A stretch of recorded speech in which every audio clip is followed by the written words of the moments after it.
Oke, kita mulai ya.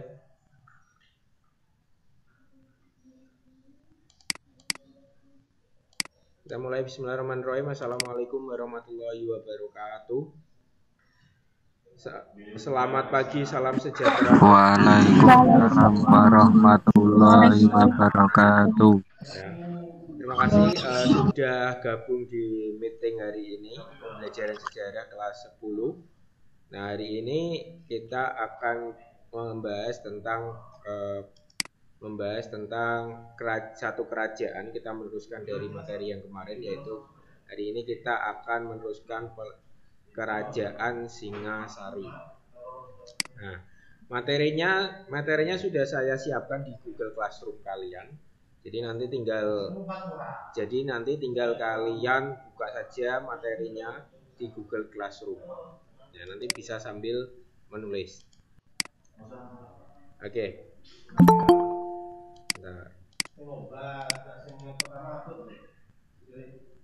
Oke, yang pertama yang paling utama, marilah kita senantiasa bersyukur kehadiran Allah Subhanahu wa taala, yang mana masih sampai pada pagi hari ini kita masih banyak sekali diberikan kenikmatan, nikmat sehat, nikmat cepat, sehingga kita bisa belajar pertama, terutama dalam mata pembelajaran sejarah. Sholawat serta salam tidak lupa kita aturkan pada junjungan kita Nabi Agung, Nabi besar Nabi Muhammad Shallallahu Alaihi Wasallam, yang kita nantikan syafaatnya di yaumul qiyamah.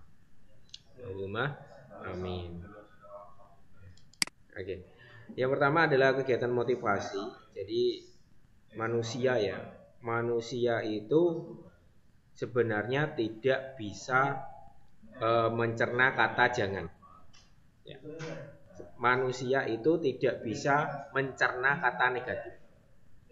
Saya beri contoh. Coba kalian jangan memikirkan gajah. Mau tidak mau pasti kalian memikirkan gajah di pikiran kalian. Padahal di situ sudah ada kata jangan, ya. Nah, untuk itu sebaiknya kita memiliki fokus yang positif saja. Karena manusia itu memang sejatinya tidak bisa mencerna kata jangan atau afirmasi negatif. Maka sebaiknya misalnya kita punya adik laki-laki atau perempuan. Kita kalau mengajarkan anak kecil itu jangan pakai kata jangan. Tidak boleh kata jangan, karena manusia tadi ya tidak bisa mencerna kata negatif atau kata jangan. Tadi saya sudah contohkan, kalian jangan memikirkan gajah, pasti di pikiran kalian sudah memikirkan gajah. Nah, itu. Nah, oleh karena itu sekali lagi ya, kita tidak boleh memberi afirmasi kepada diri kita atau orang lain itu hal negatif. Contoh saja, kalian pasti kalian tahu pemain ski ya. Pemain ski itu bisa melewati pohon. Bagaimana caranya pemain ski bisa melewati pohon? Nah, sebenarnya pemain ski itu tidak melewati pohon, tetapi pemain ski itu hanya mengalir, hanya berjalan, hanya terjun sesuai dengan arah salju yang turun. Nah, makanya dia bisa melewati pohon. Jadi dia tidak memikirkan halangan, tetapi dia memikirkan jalan yang dia temui. Itu untuk motivasi hari ini, afirmasinya, persepsi hari ini yang kita bahas. Oke. Kita ke pembelajaran. Minggu kemarin kita sudah membahas dua kerajaan. Yang pertama kerajaan Medang Kamulan, yang kedua adalah kerajaan Kediri. Nah, ini masih berhubungan dengan kedua kerajaan ini, Medang Kamulan dan kerajaan Kediri, yaitu kerajaan Singasari. Oke. Sebelum kita mulai lagi, saya kembali ingatkan kepada kalian yang sudah gabung, silakan jangan lupa screenshot ketika nanti ada file PPT yang sudah saya share. Ya, jangan lupa screenshot ketika nanti ada PPT ketika berjalan, harus ada wajahnya masing-masing ya. Makanya nanti kalian harus rapi. Oke, kita mulai saja. Saya share screen dulu.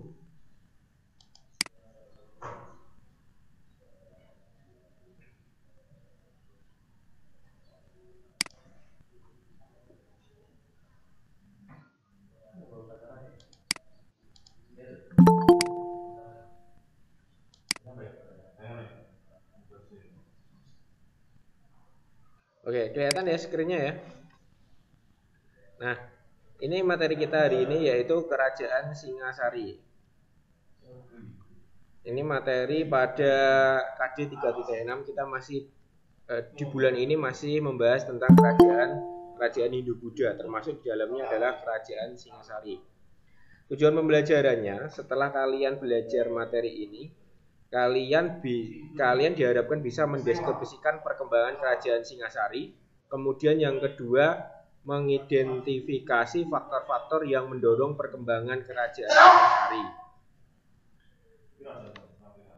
Nah, ini peta konsepnya. Yang pertama nanti akan kita bahas yaitu tentang letak, ya, tentang letak geografis. Ini kelihatan ya, kelihatan dari HP-nya masing-masing ya. Letak geografis. Kelihatan. Oke, terima kasih. Kemudian kelihatan Pak. Ya, awal pembentukan kerajaan, kemudian setelah kita tahu geografisnya, letaknya, kemudian pembentuk bagaimana kerajaan Singasari ini terbentuk, kemudian kita juga akan belajar masyarakatnya, yaitu diantaranya sistem kepercayaan, kemudian sistem perekonomian, itu dan juga sistem pemerintahannya juga. Dan yang terakhir nanti juga kita harus tahu sejarah itu butuh bukti, sejarah itu butuh yang namanya fakta. Faktanya apa? Kok ada kerajaan Singasari? Ya, nanti ada sumber sejarahnya. Di situ nanti ada prasasti, juga ada kitab-kitab, kitab Pararaton dan kitab Nagara Kertagama. Nah, itu kita akan bahas hari ini. Yang pertama, langsung saja kerajaan geografis. Letak geografis. Letak geografis kerajaan Singasari ini diperkirakan berada di sekitar Supit Urang. Supit Urang itu di mana? Supit Urang itu ada di antara Sungai Brantas dan Sungai Bangu. Dalam catatan Raffles itu yang pernah menjajah Indonesia ya. Itu tahun 1882 pernah menyebutkan sebuah wilayah bernama Kutorjo atau Kota Raja. Sebuah pemukiman kuno yang ditunjukkan dengan sebuah peta topografi yang diterbitkan tahun 1811. Supit Urang karena berbentuk dinamakan Supit Urang karena dia berbentuk seperti supitnya orang. Kalian tahu Supit Urang ya? Supit Urang itu kan bercabang dua gitu. Nah, itu menurut Raffles. Kita lanjutkan lagi. Nah, Kota Raja ini katanya merupakan kota kuno sebelumnya bersalin nama menjadi Kuto Bedah. Kawasan Kuto Bedah dipastikan merupakan pusat pemerintahan kerajaan Singasari, dibuktikan dengan lokasinya yang strategis.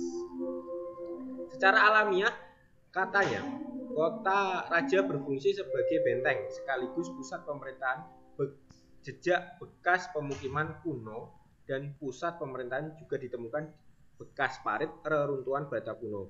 Juga ada temuan arkeologis berupa pecahan gerabah, keramik, arca, dan umpak. Nah, kenapa kok letak geografisnya diperkirakan di Supit Urang dan di antara Sungai Brantas dan Sungai Bangu?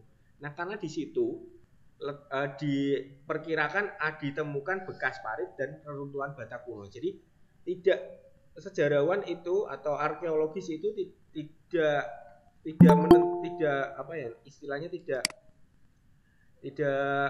sembarangan menentukan letak kerajaan suatu kerajaan, ya. Jadi itu berdasarkan bukti-bukti yang ada. Nah, di sini buktinya apa? Buktinya bekas parit, kemudian ada batu kuno, ada gerabah, ada keramik, arca, dan umpak. Nah, itu letak geografisnya. Nah, intinya kerajaan Singasari ini terletak di masih kawasan Kabupaten Malang atau Kota Malang. Sebelum mengadakan persekutuan, ini kita membahas tentang awal pembentukan kerajaan, bagaimana kerajaan Singasari ini terbentuk. Sebelum mengadakan persekutuan dengan para Brahmana untuk menyerang raja ke Kertajaya, salah ya, bukan Kerajaya, jadi Kertajaya ya, itu di Kediri. Ken Arok pada mulanya berasal dari sebuah desa kecil yaitu Singasari yang termasuk di wilayah Tumapel. Tumapel itu kemarin kita sudah bahas, ini masih wilayahnya Kediri. Dia adalah anak buah Tunggul Amentung, penguasa di Tumapel. Namun ia membunuh Tunggul Amontung karena jatuh cinta kepada istrinya yaitu namanya Candides. Jadi Tunggul Amontung ini punya istri namanya Candides, dan Candides ini dicintai oleh yang namanya Ken Arok. Ken Arok itu sebenarnya merupakan orang yang tinggal di wilayah Singasari, yang termasuk masih wilayahnya Kediri tadi. Kemudian mendirikan kerajaan yang kemudian dikenal dengan sebutan Kerajaan Singasari. Jadi Singasari ini merupakan dulu adalah kerajaan Tumapel yang penguasanya namanya Tunggul Amontung, istrinya bernama Candides. Karena Ken Arok ini jatuh cinta kepada Candides, kemudian membunuh Tunggul Amontung, dan kerajaannya pun diambil oleh Ken Arok, kemudian diubah menjadi dari Tumapel diubah menjadi namanya Singasari. Nah, dengan kekalahan kerajaan Kediri di bawah kepimpinan Kertajaya di Desa Ganter, maka runtuh juga kerajaan Kediri tersebut karena kekalahannya sangat telak. Dan setelah kerajaan Kediri kalah, maka menjadi wilayah bawahan dari kerajaan Singasari atau Singasari yang dulunya namanya Tumapel, yang dipimpin oleh Ken Arok. Kediri kemudian dikuasai oleh kerajaan Singasari. Nah, dari bisa mengalahkan Tumapel, kemudian Singasari ini mulai mengambil Kediri. Ya, itu awal pembentukan kerajaan Kediri. Dari awalnya jatuh cinta, membunuh suami dari Candides, yaitu pemimpin dari Tumapel. Kemudian Tumapel ini juga kemudian menguasai Kediri. Nah, itu pembentukan awal mula pembentukan kerajaan Singasari.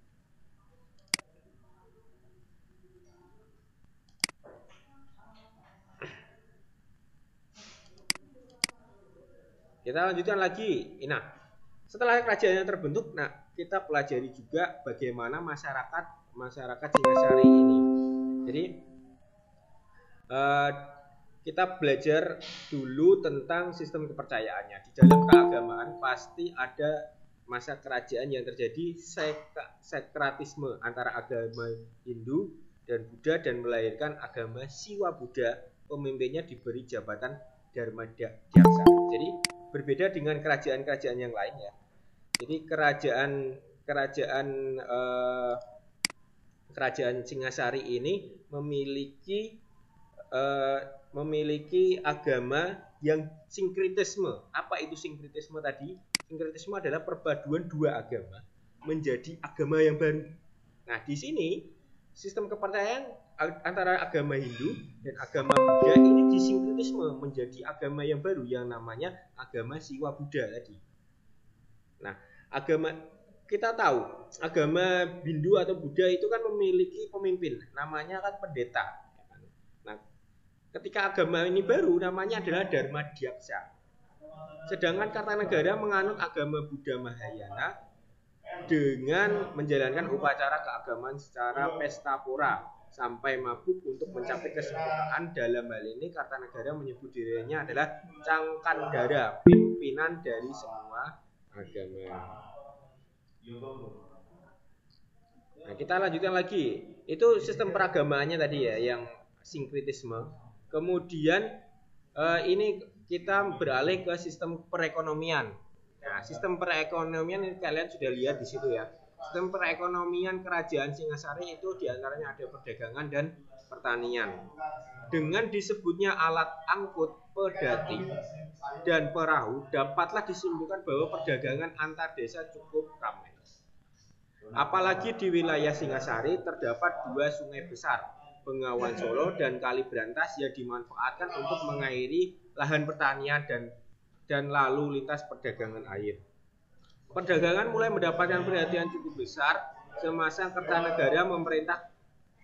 Kertanegara mengirim ekspedisi militer ke Melayu, yang biasanya ya ini langsung disebut ekspedisi Pamalayu, untuk merebut kendali perdagangan di sekitar Selat Malaka.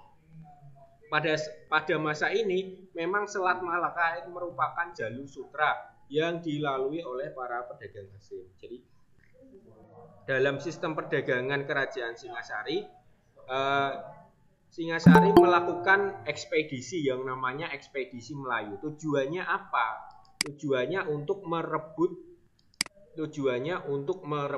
wilayah Selat Melayu atau Selat Malaka. Karena Selat Malaka ini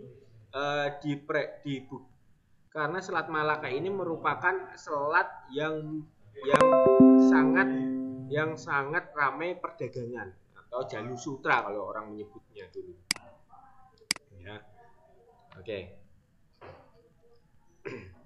Kita lanjutkan ke sumber sejarah. Tadi sudah kepercayaannya, sudah perekonomiannya, sekarang kita ke sumber sejarah. Apa sumber sejarah kerajaan Singasari? Nah, sumber sejarahnya dua. Di sini ada kitab, ya, karya sastra dan prasasti. Yang pertama ada Prasasti Mula Malurung. Itu merupakan piagam pengesahan penganugerahan Desa Mula dan Desa Malurung untuk tokoh bernama Pranaraja. Jadi Desa Mula Malurung dan Desa Mula Malurung itu merupakan wilayah kerajaan Singosari. Itu diberi piagam karena ada tokoh yang bernama Pranaraja. Kemudian ada Prasasti Singosari. Prasasti ini memiliki tahun 1351 Masehi. Ini ditemukan di Singosari, Kabupaten Malang. Ada yang ketiga ada Prasasti Wurare. Ini isinya memperingati penobatan Arca Mahapsobya di sebuah tempat bernama Wurare. Kemudian ada Arca Amogapasa. Jadi prasasti itu tidak selamanya mengisahkan tentang tadi piagam tokoh ataupun letak kerajaan jadi prasasti itu juga isinya tentang di situ menceritakan telah terjadi upacara keagamaan dan lain sebagainya. Dan tidak hanya prasasti saja, tetapi juga ada arca. Arca itu patung, ya. Arca itu patung berupa bangunan yang menyerupai manusia ataupun hewan, biasanya seperti itu. Itu ada namanya Arca Amogapasa. Itu merupakan tanda bahwa kerajaan tersebut telah dikuasai oleh Kertanegara setelah melakukan ekspedisi Pamalawi. Jadi ada Arca Amogapasa, bentuknya mungkin seperti naga ataupun ular. Kemudian kita ke sumber sejarah yang berikutnya, yaitu tentang karya sastra peninggalan kerajaan Singasari. Nah, jadi tidak hanya berupa batu-batuan saja tadi prasasti dan arca, tetapi juga ada kitabnya. Namanya adalah Kitab Pararaton. Itu ditulis beberapa pujangga yang menceritakan tentang perjalanan Ken Arok dalam membangun kerajaan Singasari serta kekuasaan raja-raja Singosari. Pararaton dalam bahasa Kawi mempunyai arti kitab raja-raja. Adalah sebuah kitab naskah sastra Jawa pertengahan yang digubah dalam bahasa Jawa Kawi. Isinya adalah sejarah raja-raja Singasari dan Majapahit di Jawa Timur. Kitab ini juga dikenal dengan nama Pustaka Raja yang dalam bahasa Sanskerta juga berarti kitab raja-raja. Tidak terdapat catatan yang menunjukkan siapa penulis Pararaton. Jadi ini ya. Yang membuktikan bahwa kerajaan Singosari ada, yaitu adanya kitab Pararaton yang menceritakan raja-raja Singosari. Tidak hanya raja-raja Singosari, tetapi juga raja-raja di Majapahit yang ada di Jawa Timur. Nah, kita ke perkembangan pemerintahan. Jadi ini ada dua versi tentang perkembangan pemerintahan atau nama-nama raja yang ada di kerajaan Singasari. Nah, ini ada menurut kitab Pararaton dan kitab Nagara Kertagama. Nah, menurut kitab Pararaton yang pertama rajanya adalah Ken Arok alias Rajasa Sang Amurwabumi. Ya, kemudian Anusapati itu putranya Ken Dedes dengan Tunggulamendung. Kemudian Tohjaya itu putranya Ken Dedes dengan Ken Umang. Kemudian ada Ranggawuni alias Wisnuwardana, itu putranya Anusapati, cucu tirinya Ken Arok. Kemudian ada Kertanegara, itu putranya Wisnuwardana. Jadi kita lihat tahunnya itu tidak panjang. Raja-raja itu memerintah paling ini Ken Arok itu hampir 30 tahun, kemudian Anusapati itu hanya 2 tahun gitu, kemudian dibunuh Kongtojaya. Ini juga hanya setahun, ini juga dibunuh lagi. Ini cukup lama, ini hampir 22 tahun, ini juga cukup lama. Nah, ini kalau kita lihat di sini memang kenapa kok raja-raja ini cepat bergantinya, karena memang di Singasari ini ada perebutan kekuasaan. Ya, karena dendam tadi. Nah, ini Ken Dedes, misal Ken Dedes dengan Tunggalamentung. Ini putranya Anusapati. Anusapati itu anaknya Tunggulamentung. Jadi dia merasa kerajaan ayahnya itu diambil oleh Ken Arok, kemudian dia membunuh Ken Arok. Nah, tidak hanya anaknya Tunggulamentung, anaknya Ken Arok juga akhirnya membunuh Anusapati yang namanya Tohjaya. Jadi perebutan kekuasaan. Kemudian ini menurut perkembangan Kertanegara-Kertagama. Yang satu adalah Rangga Rajasa Sanggiri Nataputra. Kemudian Anusapati dan Wisnuwardana, kemudian negara Kertanegara. Nah, itu tentang perkembangan pemerintahan. Nah, kita kemudian membahas tentang puncak, bagaimana puncak kejayaan Kerajaan Singasari. Kerajaan Singasari ini mencapai puncak kejayaannya pada masa pemerintahan Raja Kertanegara tahun 1268 sampai 1296 ya. Ini cukup lama ya, sebenarnya hampir 30 tahun lebih, 30 tahunan ya. Ia adalah raja tersukses Kerajaan Singasari karena mempunyai cita-cita untuk menyatukan seluruh Nusantara. Luar biasa. Ini Nusantara mau disatukan. Ia naik tahta pada tahun 1262 dengan gelar Sri Maharaja Diraja Sri Kertanegara. Itu gelarnya. Kalau orang punya gelar ini ya sudah dipastikan dia sampai 7 keturunan kerajaannya punya darah raja.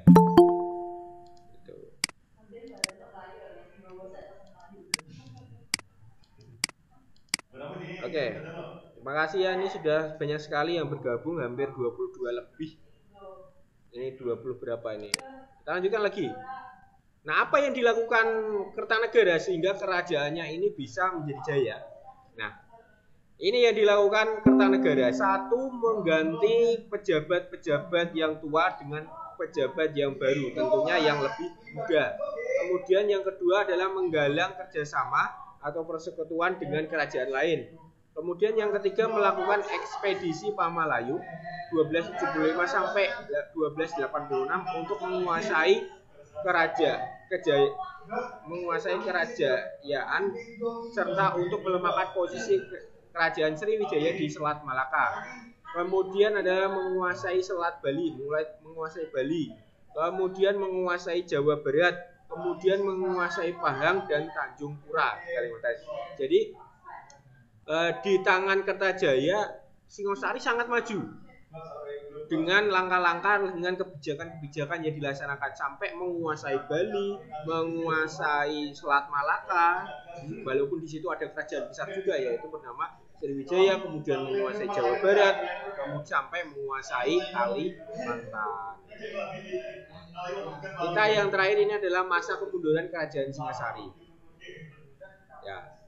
Nah, setelah Raja Kertanegara berhasil menundukkan kerajaan Dharmasraya yang merupakan penguasa Sumatera melalui ekspedisi Pamalayu dan menguasai kerajaan Bali, ia juga menolak permintaan Kublai Khan untuk mengakui kekuasaan Mongol. Di sisi lain, strategi penaklukan kekuasaan di luar Jawa berdampak pada lemahnya sistem pertahanan di dalam kerajaan. Sebab Kertanegara mengerahkan angkatan perang guna mendukung penaklukan terhadap kerajaan lain. Ya, untuk kemundurannya. karena tadi ada penolakan. Nah, kita lanjutkan lagi.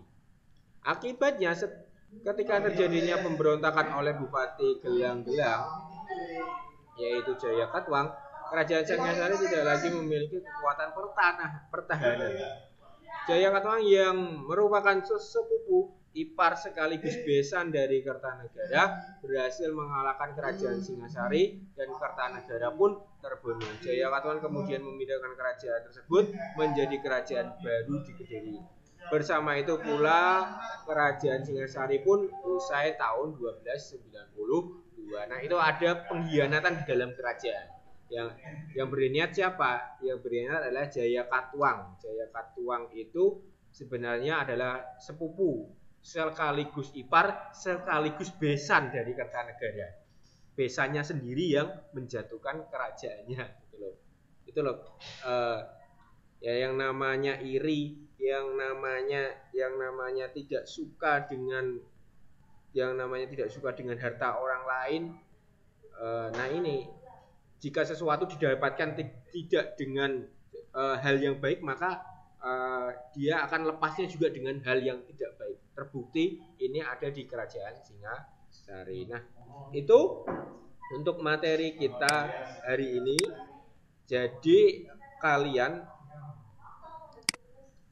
Jadi nanti kalian bisa mengerjakan habis ini. Jika ada pertanyaan, silakan ajukan pertanyaannya di Google Classroom. Nah, ya bagi yang baru gabung, silakan screenshot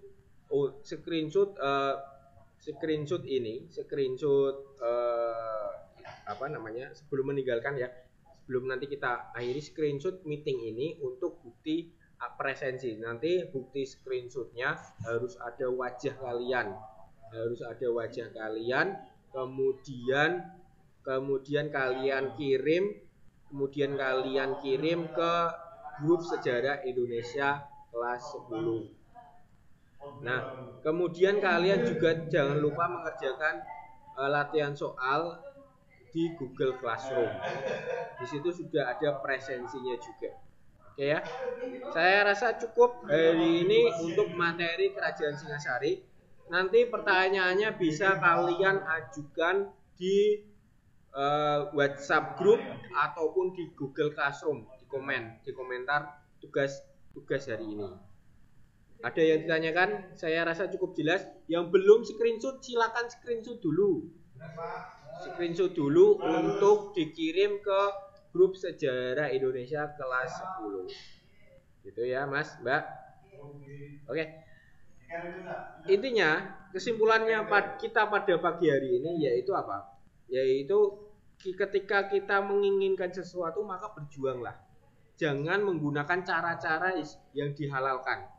Segala cara yang tidak baik dihalalkan. Itu tidak boleh. Ya, tadi sudah terbukti di Kerajaan Singasari. Kesimpulannya apa? Kerajaan Singasari itu merupakan kerajaan yang berdiri akibat tadi membunuh raja lain dan menikahi istrinya. Kemudian di dalam kerajaan juga ada bunuh-membunuh untuk merebutkan kekuasaan. Kemudian kita juga tadi sudah belajar sistem ekonominya, yaitu perdagangan dan pelayaran. Kemudian kita tadi juga sudah belajar tentang bukti-bukti dari Kerajaan Singasari. Nah, minggu depan kita lanjutkan dengan kerajaan yang lain. Ya, masih ada Kerajaan Sriwijaya, masih ada kerajaan Hindu-Buddha yang lain. Nah, tetap semangat untuk kalian. Terima kasih sudah bergabung di Meet hari ini. Yang belum bergabung, nanti saya akan share video materi hari ini. Oke, terima kasih atas perhatiannya. Mohon maaf apabila ada kesalahan. Silakan dilanjutkan kembali untuk mengerjakan tugas dan apa lain. Terima kasih, itu saja dari saya. Mohon maaf apabila ada kesalahan. Saya akhiri. Assalamualaikum warahmatullahi wabarakatuh. Silakan boleh meninggalkan room. Jangan lupa screenshot, jangan lupa.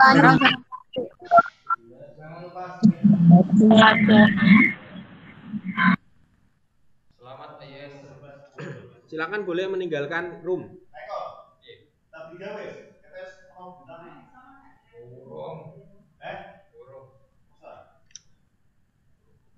Bang, nyatanya nyantai-nyantai.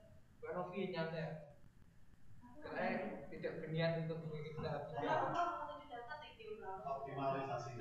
Optimalisasi.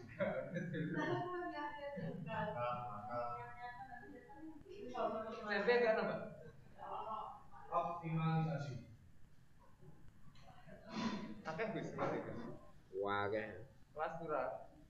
kelasmu Kelas